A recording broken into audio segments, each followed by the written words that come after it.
My name is Claire Addison. I'm 28, and for most of my life, my family treated me like a Swiss Army knife in a dress, useful, compact, and put away without thanks. I learned to fold myself small long before I learned to say no. Thanksgiving at my parents' house in the Seattle suburbs has a ritualized choreography. My mother, Linda, floats like a maitre d', plating yams with the zeal of a televangelist. My father, Robert, carves the turkey like a surgeon performing a procedure he's rehearsed for decades. My sister Melissa orchestrates seating cards and compliments. My brother Darren hovers at the edge of the room, equal parts charm and volatility. The table is always too long and the gratitude too loud. This year, the gratitude had teeth. "We took a vote," Melissa announced, her voice sugar-dipped and stage-ready. She stood, one hand on the back of my chair like a queen knighting a peasant. And "You're not family anymore." For a heartbeat, the room held its breath. Then chairs squeaked, forks clinked. A few cousins made the kind of awkward "whoa" noises people make when they're not sure if they're witnessing theater or homicide. My mother's smile didn't break. It calcified. My father's jaw ticked once. Uncle Raymond, the executor of Grandma Evelyn's estate, looked at his wine like it might provide a different ending if he stared hard enough. I laughed, a small, disbelieving sound that tasted like metal. "You held a vote." Melissa's eyes shone. She'd chosen a cream sweater to match the centerpiece, and the centerpiece was a glossy coffin of gourds. "We needed to make things clear, Claire. You're always so distant. You don't come to everything. You make us feel—" She searched for the word, the way she searches for sale tags on designer shoes. "Judged." "Distant," I repeated. What an elegant word for exhausted. Across the table, Darren wouldn't look at me. His hands, scarred from a bad construction stint and worse years, worked at a napkin until it frayed. "Let's just eat," he muttered. I set my water glass down carefully, as if the table were an altar and I was returning the chalice. "Before you all cut the cake for my excommunication, I brought something." From my bag, I placed a simple manila folder on the linen runner. No embossed crest, no dramatic clasp, just paper and gravity. Melissa smirked like I'd produced a coupon book. My mother looked offended on behalf of the tablecloth. "Is that—" my father began. "5 years," I said softly, sliding the folder toward the center. "You've all been very busy. Loans I gave you that were never repaid. Bills I covered while you bought luxury cars. Transfers from the business account to your charity work, Dad." I let the euphemism hang. My mother's fingers whitened around her wine stem. "Unauthorized uses of my credit card, Darren. I itemized the dates, in case your memory's as bad as your judgment." Darren's head snapped up. "You said we were square." "I said I loved you. Different thing." Uncle Raymond swallowed. "Claire." "Not done," I said, and flipped to the section that still had the power to take the air from my lungs. "The trust. Grandma Evelyn's estate." I had rehearsed the line in the mirror, and still my voice shook. "You told me it was bankrupt, that the market crash wiped it out, that there was nothing left to distribute." Silence, the kind that hums. I turned a page. Statements winked up under the chandelier, numbers like small planets. $1.2 million divided among you. The month after Grandma's funeral. Melissa, the down payment on your house in Queen Anne. Mom and Dad, the renovation with the chef's kitchen you never cook in. Darren, those gambling debts that disappeared like a magic trick. My mother made a small sound, a kettle starting to hiss. "We were going to tell you, darling. It was complicated." "You sent me a card," I said. It said, "Grandma would have wanted you to understand. Family takes care of each other." Melissa's mouth flattened. "You act like money is everything." "No," I said. "I act like lies matter." My father stood, his chair scraping like a reprimand. He's a big man who learned early that volume substitutes for authority. "Where did you get this?" From someone who knows where skeletons go when they get tired of closets." I smiled without warmth. "Also from a forensic accountant I paid with the second job I worked while I covered your past due utilities." That landed. I watched it bruise them. My mother tried a familiar tactic, tears as smokescreen. "After all we've done for you." "What have you done for me, Mom?" I asked, curious. "Aside from teaching me to make myself small enough to fit in your pocket and cheap enough to pass around like a tip?" The table's varnish reflected our faces back at us. My calm, their panic. For a second, I saw us as Grandma Evelyn must have, years ago, a family arranged like chess pieces, only one of us aware there was a different game. "I'm done," I said, and the 3 words tasted like citrus. Bright, clean, stinging. Done being your walking bailout, your silent investor, your apology machine. The second copy of that folder is at my lawyer's office. It includes dates, amounts, and a tidy list of potential charges. Elder financial abuse is my favorite section. It's like a holiday sampler. Uncle Raymond went gray. He'd always smelled faintly of cedar and guilt. "You have 48 hours," I continued, "to wire my inheritance plus interest. After that, I let the state handle the family business you're so proud of." Darren half rose, hot with humiliation that had nowhere to go. My father's hand shot out, a reflex born of decades of managing disasters he made himself. My mother whispered my name like a curse and a prayer, Claire. I picked up my coat. It was the nicest thing I owned that hadn't first belonged to Melissa. In the entry mirror, I looked like a woman I'd only known in dreams, shoulders squared, eyes level, a small tremor in the mouth that said this is going to hurt and it's still necessary. "Happy Thanksgiving," I said. I brought a side of consequences. I was 3 steps from the door when my father said, almost conversationally, "Before you go, there's something you should see." It wasn't his tone that stopped me. It was the object in his hand, a yellowed envelope sealed in a wax so dark it looked almost black. The kind of envelope that implies time has rules. Melissa's eyes went feral. "Dad, don't!" He ignored her. For the first time in years, he looked directly at me and not through me. Behind the bluster, there was something that could have been remorse if I were generous. "Your grandmother," he said, lifting the envelope, "left instructions with her attorney. 2 wills, one for public consumption." "The decoy," Uncle Raymond muttered, flinching at his own word. "And one that was to be opened only if—" He glanced down at the script he'd rehearsed, but never planned to deliver. "If you ever formally separated yourself from the family." A laugh caught in my throat and came out as something else. Of course she did. He cracked the seal. The paper made a tired sound, like a door opening into a room no one had dared enter. My mother made a move as if she might snatch it away, but my father's voice dropped into that courtroom baritone he uses when he wants to sound like the truth. He read, "To my granddaughter, who shares my stubbornness and my sight, if you're hearing this, you have finally chosen yourself. What they told you I left behind is actually yours. The lake house at Oak Haven. The portfolio they said went to charity. The policy they insisted never existed. And the letters." "The letters?" My mother interrupted. "Small as a child told there will be a test." My father swallowed. "Every letter you wrote me, Claire. Every apology for not being enough. Every confession of what they did when no one was watching. I documented everything I could not stop. Consider this my insurance. Consider this my apology." My name in her voice, ink on paper, did a strange, precise violence. I steadied myself on the chair back. The slick wood felt like a dock after rain. There it was then, the quiet conspiracy of a woman everyone underestimated. I saw her hands again, blue veins like rivers, as she had guided mine through bread dough when I was small. "Strong women run in our blood," she'd murmured. "So does the burden of loving weak men." At 12, I thought she meant romance. At 28, I understood she meant lineage. "Give it to me," Melissa said, reaching for the page. "We need to verify." "For the first time in your life," my father said without looking at her. "Sit down." Shock registered. Hers, then mine. Melissa sat. Somewhere deep in me, a child who had learned the choreography of being ignored and corrected blinked at the break in music. "Claire," my father said, carefully folding the will as if rough handling might change the words. "There are conditions. We should talk. There are—" "Conditions," I repeated. I could hear Evan in my head, my boyfriend, who had begged me not to come tonight at all. "You don't have to prove anything to people committed to misunderstanding you." He was out of town with his sister, texting me to check in. I had turned my phone face down like a gambler hiding a losing hand. "Selena Vance," I said. "Grandma's attorney. I'll discuss conditions with her."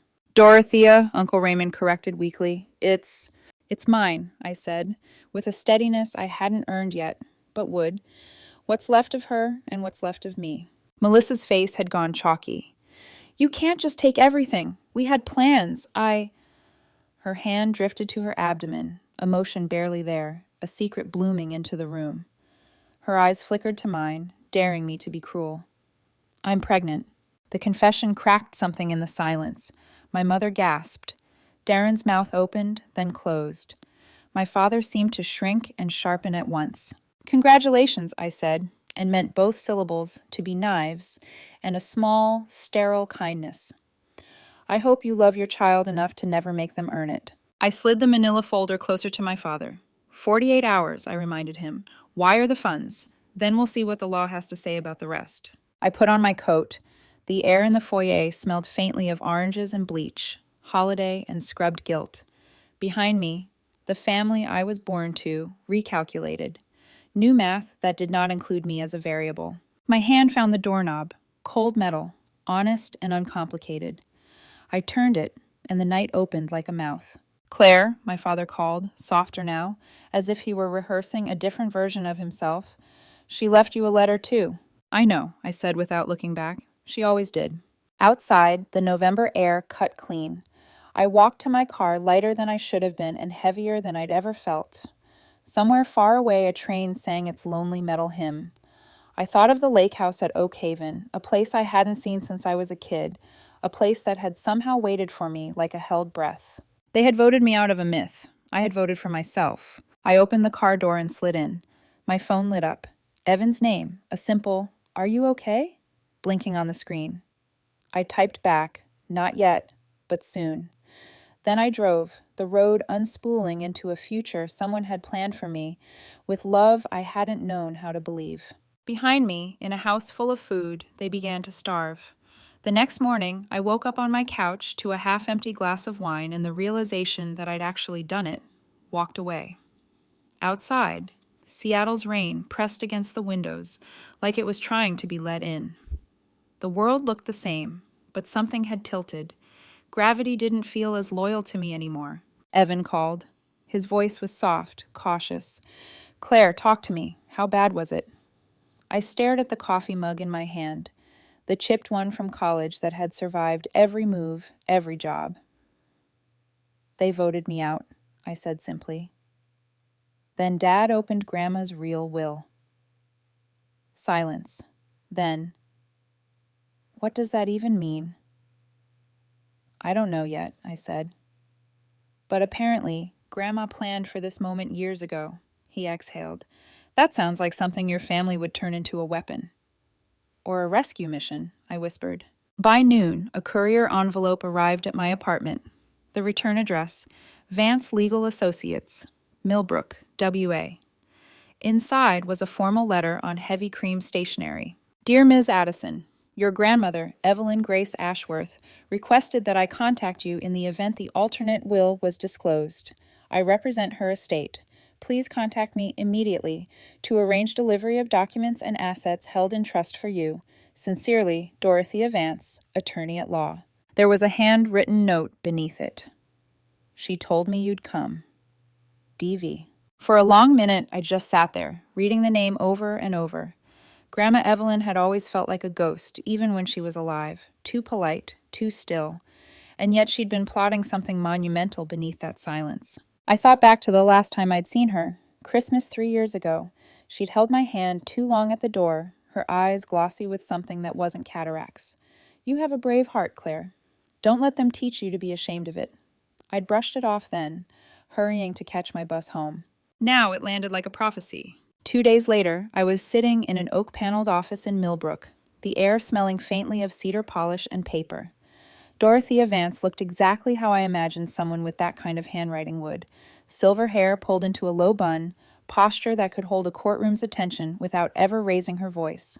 "Your grandmother was remarkable," she said, pouring tea into matching cups. "She anticipated nearly every contingency your family might create." "Sounds like her," I murmured. "She always liked to play chess with people who didn't know the rules." Dorothea smiled faintly. "She also left you a message, but before that we should review the terms." She opened a leather folder. Line by line, my world shifted again. The lake house in Oak Haven, fully owned, mortgage-free. An investment portfolio valued at $2.8 million.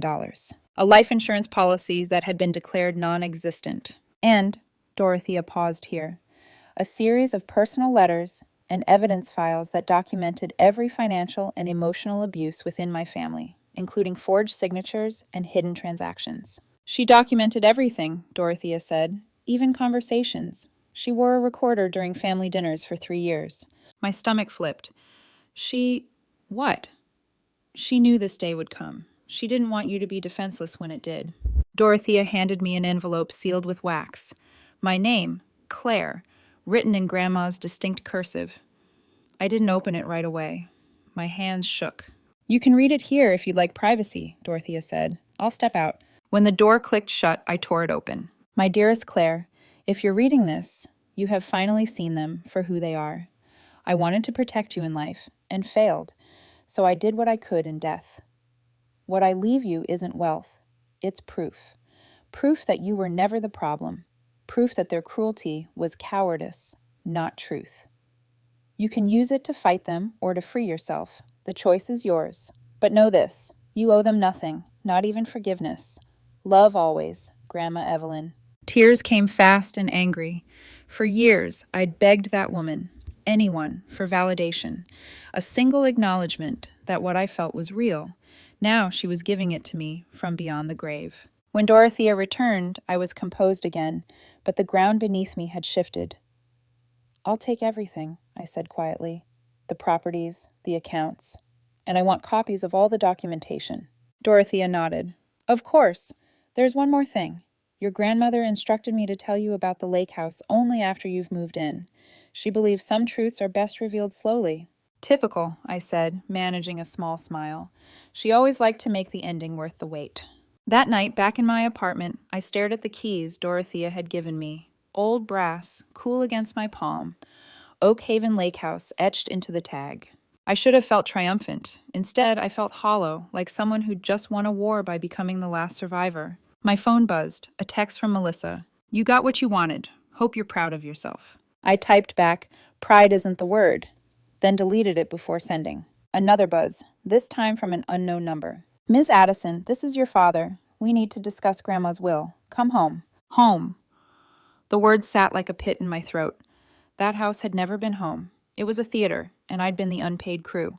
I powered the phone off, tossed it onto the couch, and stood by the window, watching the rain thicken.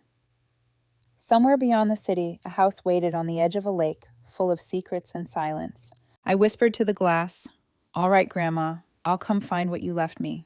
The reflection that stared back looked almost like someone I could start to believe in. Outside, thunder rolled low over Puget Sound, a sound like a door unlocking. The drive to Millbrook took 45 minutes, most of it spent tracing roads I hadn't driven since childhood, the ones Grandma used to take when she'd pick me up for quiet weekends that were really rescues. I used to think she just liked the countryside. Now I wondered if she'd been showing me an exit all along. Dorothea Vance's office sat inside an old Victorian house painted a dignified navy, with white trim and a brass plaque that caught the winter light. A tiny bell over the door chimed when I entered. The air smelled like lemon oil and old books. A receptionist with kind eyes looked up. You must be Ms. Addison. Ms. Vance is expecting you. Second floor, first door on the right. I climbed the stairs, heart pounding in time with the creaks of the old wood. Dorothea stood when I entered. Up close, she looked both formidable and gentle, a woman who'd seen too much of humanity to be easily shocked by it. Claire, she said, extending her hand, I'm glad you came. Her office was lined with shelves of legal tomes and a few family photographs. Candid, laughing faces. The contrast stung. My family didn't do candid. I was your grandmother's attorney for 15 years, she began, motioning for me to sit. She trusted me more than most people, I think. I didn't know she trusted anyone, I said, taking a seat. She didn't. Not easily. Dorothea smiled faintly. But she was very clear about you. My throat tightened. What did she say? She said you were the only one who still had a conscience. Dorothea slid a thick folder across the desk. Inside, property deeds, financial statements, portfolios, insurance documents, numbers that made me dizzy. Beneath them lay another, thinner envelope, my grandmother's handwriting, again. Before you open it, Dorothea said, I want you to understand something. Your grandmother wasn't just wealthy, she was strategic. Everything she did in her final decade was preparation for this. She gestured to the folder. She'd watched your father drain her estate piece by piece, forging signatures, shifting assets. She couldn't stop him outright, not without destroying what little family peace remained. So she built a second structure. She used trusts, shell companies, and private accounts, all in your name, quietly, legally, irrevocably. I tried to speak, but the words got caught somewhere between gratitude and disbelief. She built an entire fortress behind their backs? She did, and she left a map for you to find it. Dorothea tapped the envelope with my name on it, her final letter. I waited until Dorothea stepped out, then opened it. My darling Claire, if this is in your hands, you've done the impossible. You've stopped mistaking survival for loyalty. I know you're angry, and I know you're tired, but before you decide what to do with what I've left you, please remember, truth can be used to free or to destroy. Choose freedom. The lake house at Oak Haven is yours. I've kept it ready. Go there. You'll understand in time. All my love, Grandma Evelyn. I pressed the letter to my face, the paper soft against my skin, and cried. Not loud sobs, quiet ones, the kind that come from old wounds finally finding air. When Dorothea returned, I'd wiped my eyes, but not the truth from my expression. She saw everything, I said. All the years I thought I was invisible. She saw me. She did, Dorothea's voice softened. And she left you more than proof. She left you power. We spent the afternoon going through details. Transfers, legal timelines, logistics. Each signature I wrote felt like reclaiming a piece of myself. The final document was a property deed, the lake house at Oak Haven, transferred to Claire Addison. Dorothea closed the folder. There's one last thing. She asked that I give you these. She handed me a small velvet pouch. Inside was an old-fashioned key, ornate, heavy. That's for the lake house, Dorothea explained. But she said there's more to that property than meets the eye. She left me a sealed note with instructions to contact you after you've spent your first night there. I frowned. She really loved her riddles. She loved her secrets, Dorothea corrected gently. Secrets were the only power she had left. I left the office at sunset. The sky was brushed with gold and pink, the kind of colors Grandma used to call forgiveness light. As I reached my car, my phone buzzed with a string of messages. Mom, we need to talk. You've humiliated this family. Dad, your grandmother was confused near the end. Don't make decisions you'll regret. Melissa, you're making things worse. I'm pregnant. Do you even care? Darren, just stop. You won. Isn't that enough? I stared at their words until the screen dimmed. Then I deleted them all. Because I hadn't won. Not yet. Winning would mean peace, and peace was still a rumor. I started the car, the old key heavy in my coat pocket, and turned toward the mountains, toward Oak Haven. Behind me, Seattle disappeared into drizzle. Ahead, a lake waited, still and deep and holding everything my grandmother hadn't been able to say out loud. I whispered into the dark, I'm coming, Grandma. Tell me what you were really trying to say. The road curved east, swallowing me I know whole. The lake house keys lay on my kitchen counter, but I couldn't bring myself to pack yet. I'd spent the weekend signing transfer documents and trying to imagine what freedom looked like.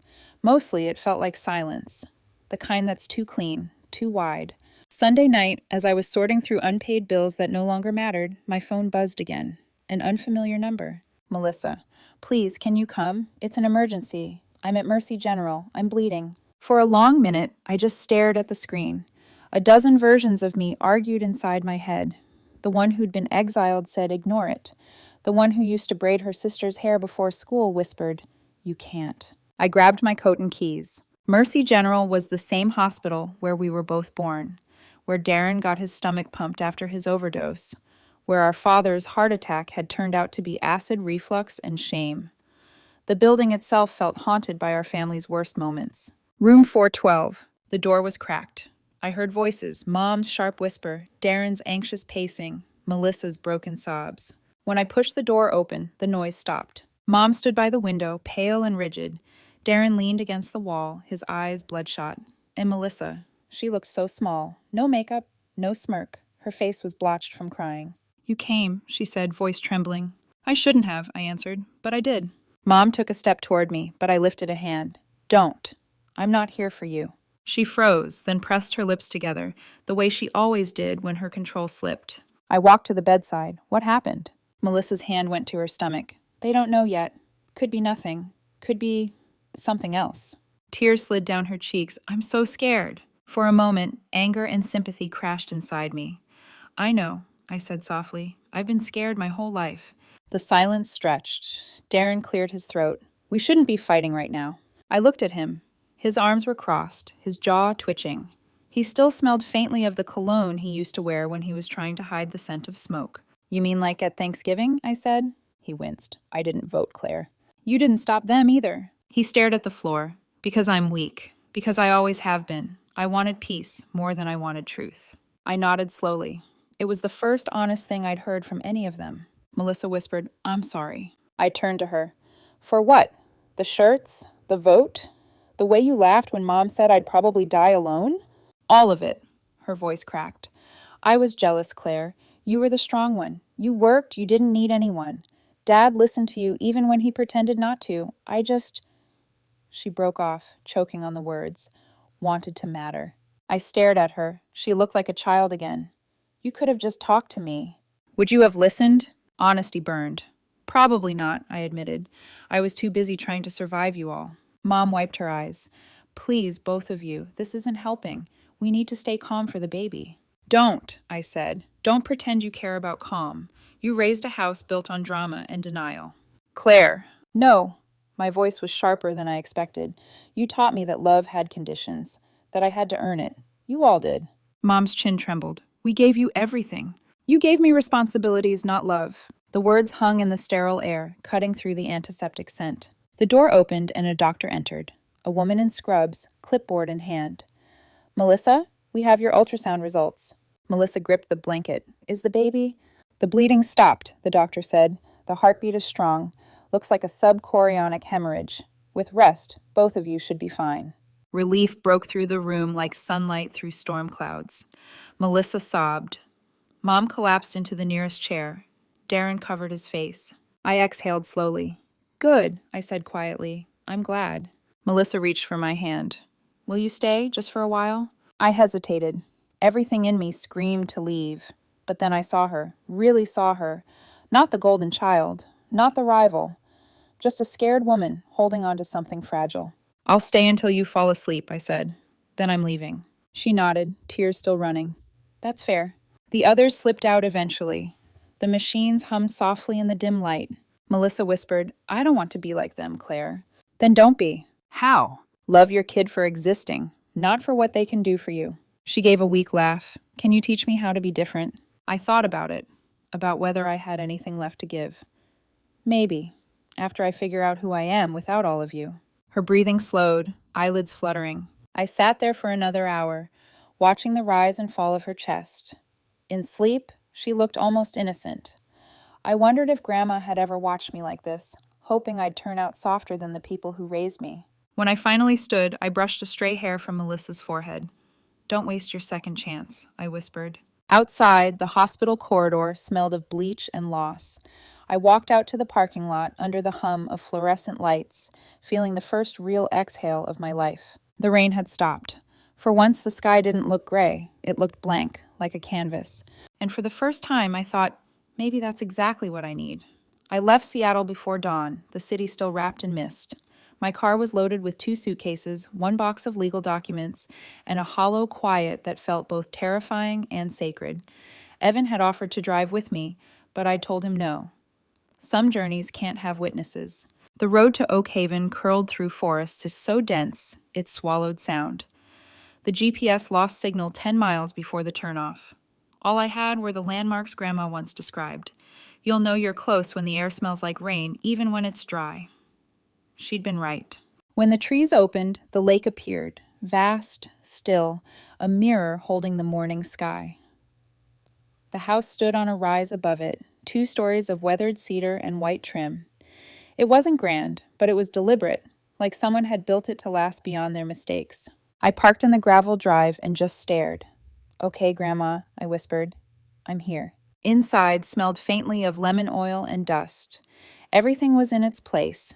Kitchen dishes stacked neatly, blankets folded on the couch, an unopened bottle of red wine on the counter with a note taped to it. For the first night, you sleep free, E.g. I set my bags down and wandered through the rooms. The furniture looked new, yet familiar. pieces from her old house mixed with things I didn't recognize.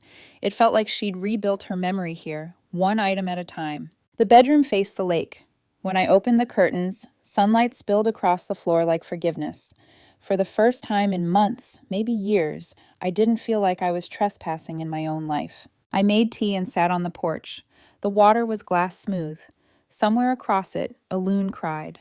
I breathed in pine, damp earth, and the faint sweetness of cedar. Freedom was louder than I expected. That afternoon, Dorothea called. "Settled in?" she asked. "Trying to be," I said. "The silence is different." She chuckled softly. "It takes time. Listen, your grandmother left a note for me with specific instructions. Call Claire the morning after her first night in the lake house. Tell her about the latch." "The latch?" I repeated. "In the basement, southwest corner, behind a bookshelf. You'll know it when you see it." My pulse picked up. "What's behind it?" Dorothea hesitated. Her words were, "When she's ready, she'll find what she's been missing. That's all I know." The basement smelled faintly of varnish and age.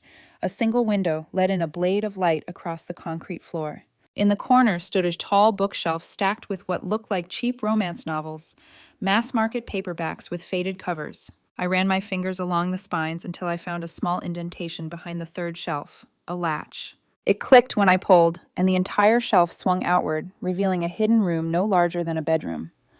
My breath caught. Inside were paintings. Dozens of them, maybe hundreds. Every wall was lined with canvases, some small, some massive, all of them of me. Me at 5, holding a sunflower twice my size. Me at 13, reading under a tree. Me at 20, exhausted but smiling faintly. Me last year, shoulders hunched, eyes ringed with fatigue I hadn't realized anyone noticed. The paintings were beautiful in a way that hurt. They were full of details only someone who had watched me could know. The tiny scar on my chin, the way my eyebrows furrowed when I was lost in thought. But it was the final painting that shattered me. It showed me standing on the dock at sunset, facing the water, my shoulders straight, my hair loose, my reflection glowing gold. In the corner, written in delicate script, "Finally free." My knees gave out. I sank to the floor and cried. The kind of tears that had weight. Tears that emptied years of pretending I didn't need to be seen. Grandma had been painting me all along. While my parents dismissed me, she'd been documenting proof that I existed, that I mattered. She hadn't been quiet, she'd been witnessing. I called Dorothea, still trembling. "She painted me," I said. "I know," she replied gently. "Every Sunday for years. She said it was how she kept you close when your family kept you away." Why didn't she tell me? Because she was afraid they'd take even that from her. The truth settled heavy but strangely comforting. My grandmother hadn't abandoned me. She'd loved me in the only safe way she could. "Keep the room," Dorothea said softly. "She built it for you." That night I couldn't sleep. I poured the bottle of wine she'd left and walked down to the dock. The lake was black glass under the stars. I thought of everything I'd lost. Family, trust, years I'd never get back. Then I thought of everything I'd gained. Truth, freedom, woe. Proof that love can be quiet and still be real. I lifted the glass. "To you, Grandma, and to finally being seen." The wind rustled the trees in reply. When I went back inside, I passed the open studio door. My reflection stared back from one of the unfinished canvases, a blank outline waiting for color. I picked up a brush, dipped it in paint, and began to fill it in. The proportions were wrong, the shading uneven, but it was mine. For once, it was mine. I painted until dawn, the lake slowly turning gold outside the window. Freedom didn't roar. It whispered, and I was finally quiet enough to hear it. Winter came early to Oak Haven. By December, the lake had begun to freeze around the edges, turning the world into a quiet cathedral of glass. I learned quickly that silence has moods.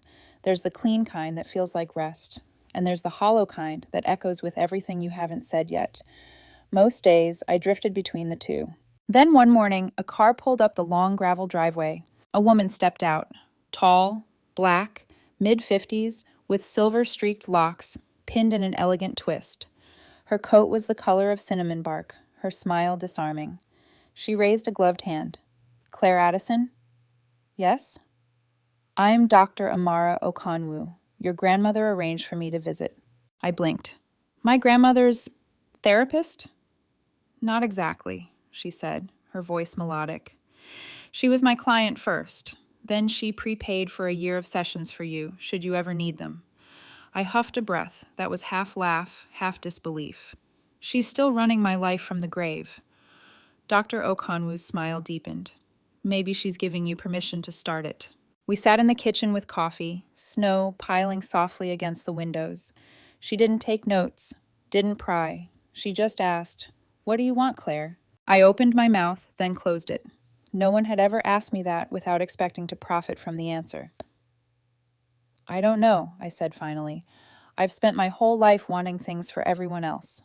"That's a start," she said gently. "When you stop defining yourself by service, the question of self can feel like an empty room. We'll furnish it slowly." I agreed to meet her twice a week.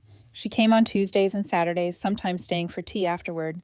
We talked about parentification, how I'd become the stand-in parent before I finished being a child. We talked about scapegoating, about the way families crown one member the problem so everyone else can stay blind. "You learn and that love is conditional," she told me one afternoon, "that your worth is measured in sacrifice." "And if I stop sacrificing?" I asked. "Then you start living." Therapy cracked something open. At first, the grief came in waves: rage, sorrow, disbelief. Then it softened into clarity. I started small. I bought fresh flowers because they were pretty, not practical. I cooked meals for one without guilt. I let the laundry sit an extra day. Each tiny rebellion against duty felt like breath. At night, I painted. The first few canvases were terrible, but the point wasn't talent. It was proof that I could create something without needing it to fix anyone. One evening, I told Amara, "I keep waiting to feel better. Instead, I just feel raw." She smiled. "That's healing. The numbness leaves first. Joy comes later." In February, I went into town for the first time in months. The locals had seen me around but kept their distance. Small towns understand the scent of heartbreak. At the farmer's market, a young woman at a jam stall hesitated before speaking. "Hi, I've seen you at the lake house. You look happy." She flushed. "Sorry, that's weird. I'm Willow." She couldn't have been more than 23, wearing thrift store layers and a kind of restless fear I recognized immediately. "Nice to meet you," I said. "You live around here?" "Sort of. I'm staying with my boyfriend's parents. It's complicated." Her eyes darted away. He's not mean. He just likes to know where I am all the time." Every instinct in me bristled. "That doesn't sound like love," I said quietly. Her eyes filled. "I thought so too." We sat on a bench for an hour, her story unraveling. Control, financial dependence, family pressure. I told her about shelters, legal aid, the quiet places that help people restart. I didn't tell her my whole story. She didn't need that weight. She just needed someone to believe her. When she left, she squeezed my hand. "Thank you for seeing me." As she disappeared into the snow, I felt it again. That spark of purpose, the good kind of usefulness, born not from obligation, but empathy. That night, I called Dorothea.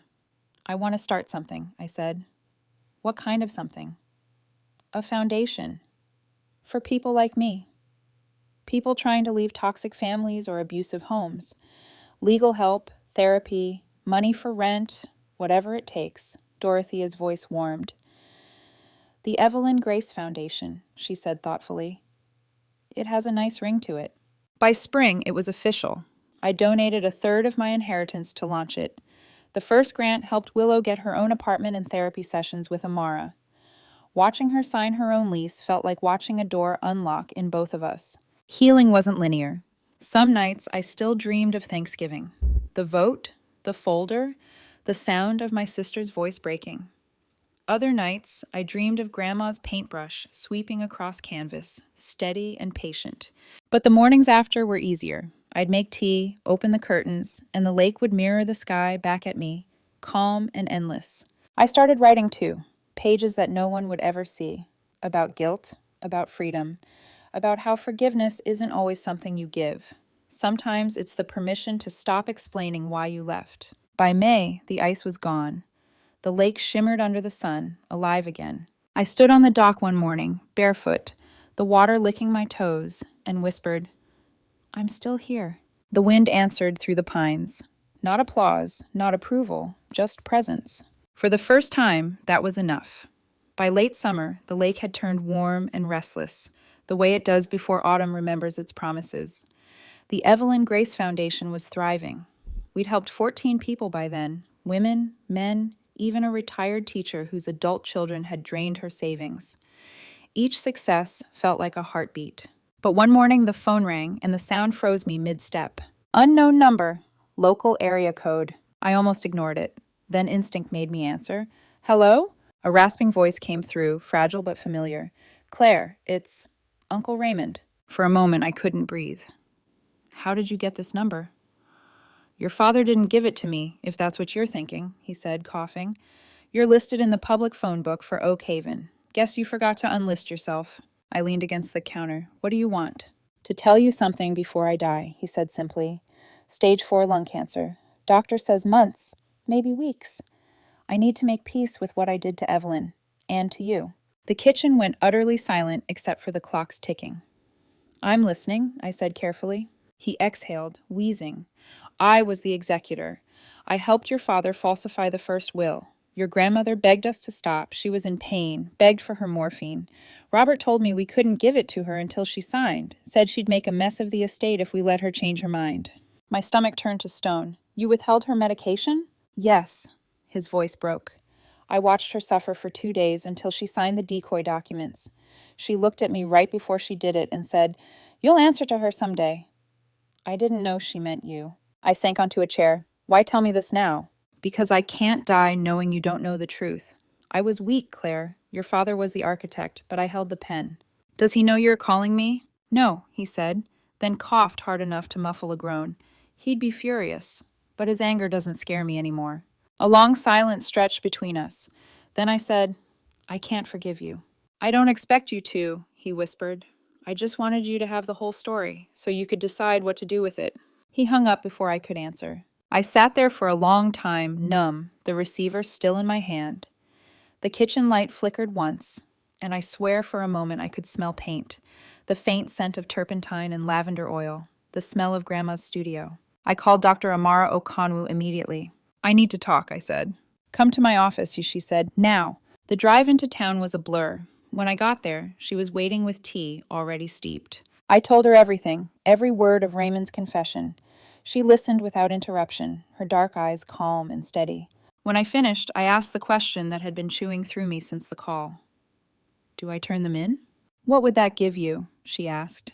Justice, I said too quickly, then softer, or maybe satisfaction. She nodded. And what would it cost? I thought of the foundation, of Willow, of the lake house, of peace, fragile, precious, still forming like thin ice. It would cost everything I've built, I whispered. Then you already have your answer. That night, I sat on the dock, a folder in my lap, copies of Grandma's medical records, bank transfers, old emails, proof that what Uncle Raymond said was true. I watched the water move under the moonlight, the ripples folding over each other. Then I struck a match and dropped it onto the open folder. Flame licked the edges, orange against the silver lake. The papers curled, blackened, disintegrated. I whispered, This ends with me. The wind carried the ash out over the water, scattering the past into something untraceable. The next morning, I woke to sunlight pouring across my bed.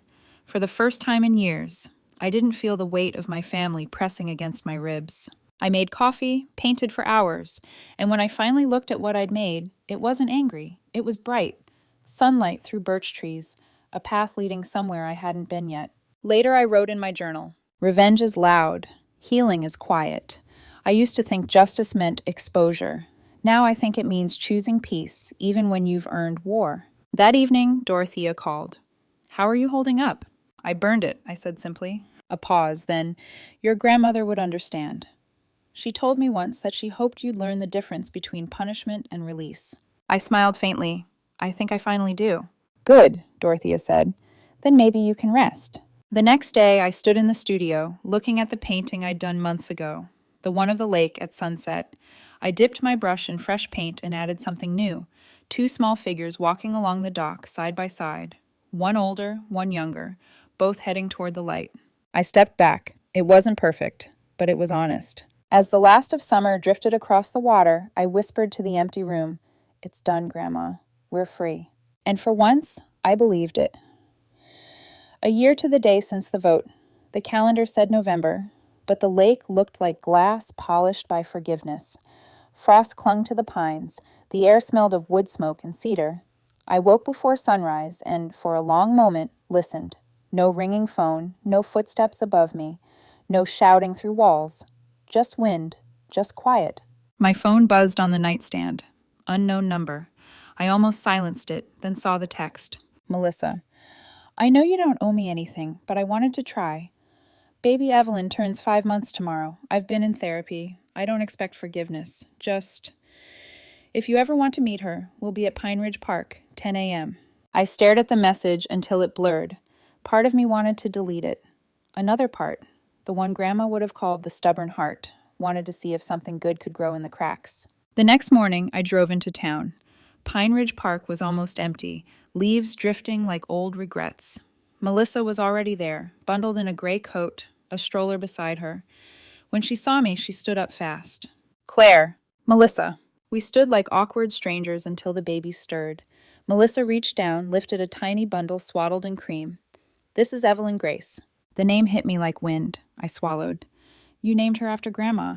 She shook her head gently. After both of you. The baby had dark hair, serious eyes that studied everything.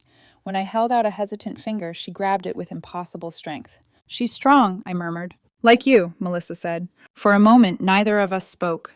Then she said, I'm sorry, really sorry, for everything. I was cruel because I thought if I could hurt you first, I wouldn't have to feel how small I was. I met her eyes. You did hurt me. I know, she exhaled, but I'm trying to be different. Therapy's teaching me to look at the patterns instead of excuses. I'm raising her to believe love isn't something you earn. Something in my chest loosened. Then maybe she'll never have to unlearn it. Melissa's eyes glistened. Can you forgive me? I don't know, I said truthfully, but I can try to understand you. That's a start. She nodded. That's more than I deserve. I looked down at the baby again. You deserve to be the kind of mother Grandma wanted us to have. Don't waste that. I won't. We sat on the park bench, the baby between us, talking about small things, the house she was renting, her plans to go back to school. When it was time to go, I handed Evelyn back carefully. She's beautiful, I said. Melissa smiled, shy and exhausted. Can I text you sometimes? Just updates, no pressure. Okay, I said. Updates are fine. It wasn't reconciliation, but it was something. Fragile, human, real. That evening, back at the lake house, the sun bled gold over the water. The table was set for 6, not because I'd invited my family, but because I had built one. Dorothea arrived first, carrying a bottle of wine and her wife's famous pecan pie. Then Dr. Amara Okonwu, her teenage daughter, and Willow, now 24, radiant and alive. 2 others from the foundation came, a mother and son we'd helped escape an abusive home. We crowded around the long oak table, mismatched plates, laughter spilling like light. Dorothea raised her glass. To Evelyn Grace, both of them, she said. To women who love fiercely enough to plan their redemption from beyond the grave, and to those who keep the legacy alive. We clinked glasses. As I looked around this table, I realized I'd never felt this at any Addison dinner. Safety. Belonging. For dessert, Willow brought out a cake shaped like a paint palette. You built this, Claire, she said. You gave us all a way out. I shook my head, smiling. Grandma did. I just followed her map. After everyone left, I walked down to the studio. The hidden room was warm from the space heater, the paintings glowing in lamplight. In the corner sat a new canvas, one I'd been working on for weeks. It was a self-portrait, but not like Grandma's. I'd painted myself standing on the dock at sunrise, holding a paintbrush instead of a folder. Behind me, the lake reflected 2 silhouettes, mine and hers, blurring into one. At the bottom, I'd written 3 words. Every day, choice. I set the brush down, turned off the light, and walked upstairs. Outside, the night was cold and perfect. Stars pricked the sky like tiny promises. I whispered to the dark, "Thank you, Grandma, for teaching me how to end things and how to begin again." The lake answered with a soft ripple against the dock. And just like that, the story that had started with a vote ended with a voice. Mine, quiet, steady, and finally free.